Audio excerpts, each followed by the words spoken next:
Hello everyone, আমি তো আমার নতুন একটা ব্লগে সকলকে অনেক অনেক স্বাগত। আশা করি সবাই ভালো আছেন, সুস্থ আছেন, আমিও খুব ভালো আছি। তো চলো ভিডিওটা স্কিপ না করে প্রথম থেকে শেষ পর্যন্ত দেখো, আশা করি ভালো লাগবে। তো দেখো, প্রথমে একদিকে ভাত ফুটে গেছে আর এদিকে দেখো আজকে লাঞ্চ মেনুটা তোমাদের দেখিয়ে দিই। আজকে হচ্ছে পেঁপে আর গাজর দিয়ে ডাল। দেখতেই পাচ্ছ বড় বড় করে কেটেছি গাজরও ছোট ছোট, আর একটু পেঁপেটা যেহেতু সেদ্ধ হয়ে যায় তাড়াতাড়ি, তাই জন্য একটু পেঁপেটা বড় বড় করে কেটেছি। তো আজকে গাজর আর পেঁপে দিয়ে ডাল হবে। আর এখানে দেখো বীজে কলা বের করে কেটে রেখেছি বড় বড় করে। আজকে বীজে কলা ছেচকি হবে, সেদ্ধ করে বীজে ছাড়িয়ে।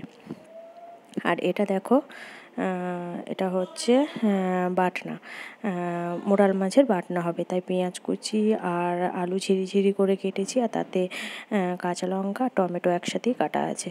তো চলো ঝটাপট রান্নাগুলো দেখিয়ে দিই। তো দেখো এখানে কিন্তু আমার ডাল হয়ে গেছে। দেখো ডাল সেদ্ধ করে চুকে নেওয়া হয়েছে, পেঁপে আর গাজর দিয়ে ডাল। দেখো গাঢ় গাঢ় করে ডাল হয়ে গেছে সেদ্ধ, লঙ্কা আর ফোড়ন দিয়ে ডাল চুকে নিয়েছি। তো চলো ডালটাও তো হয়ে গেল, দেখিয়ে দিলাম। তারপরে দেখে নাও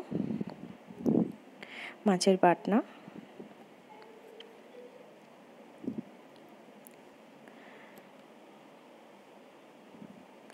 এই দেখো বিচে কলা ছেচকি করেছে, একদম ভাজা ভাজা করে বিচে ছাড়িয়ে পুরো কলাটাকে ভাজা ভাজা করা হয়েছে।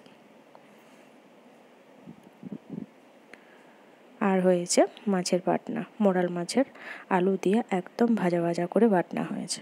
দেখো সর্ষে বাটা দিয়ে, আর সাথে তো চাটনি আছেই। তো চলো ভিডিওটা এখানেই শেষ করব। তোমাদের কেমন লাগলো প্লিজ কমেন্ট করে জানিও। ভালো লাগলে লাইক কমেন্ট শেয়ার করে দিও। আবার দেখা হচ্ছে নেক্সট ভিডিওতে। ভালো থেকো, সুস্থ থেকো, এখনকার মতো টাটা।